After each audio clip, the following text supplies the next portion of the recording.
jopuonj mag junior school e county ma Homa Bay bore riwruok margi mong'ere ni Kenya Junior School Teachers Association kata Kejista oriwore gi jowetegi e counties mamoko ka gisundo sirkal mondo oket jopuonj mag junior school ochung' kar kendgi. Tend Kejista kotelnegi kod jakomgi Eric Okech sundo mondo omi sirkal kokalo migawo mar somo oket jopuonj mag JS ochung' kar kendgi kendo poggi kod sikunde mag primary mondo jopuonj mag JS obed gi yot e tayo tijegi. Twak margi kod jofwambo e boma ma Homa Bay gikoni onge kaka jopuonj mag JS inyalo telnegi kod jopuonj mag primary. Gino magiwacho ni chenro mathoth monego bed ni jopuonjre mag junior school timo ok dhi nyime. Jopuonjgo okoni kata mana weche mag tuke bende ok dhi makare.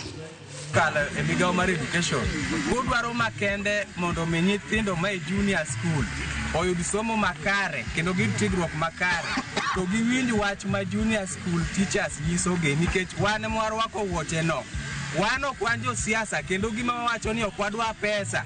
Wan wanyiso madam ni ulos chike makare matayo chenro mar education mar junior school. Onego bed ni sport mar primary bedo yore, mar junior bedo yore, kaso mar secondary boneno ka bedo yore mbele koch. Kamano sani waseneno mana kinywando gigi bedo kumoro achiel. Ere kaka nyathi ma jahigni 17 ringo gi nyathi ma jahigni 2 pa. Nyithindo ma jo grade 9 dhi timo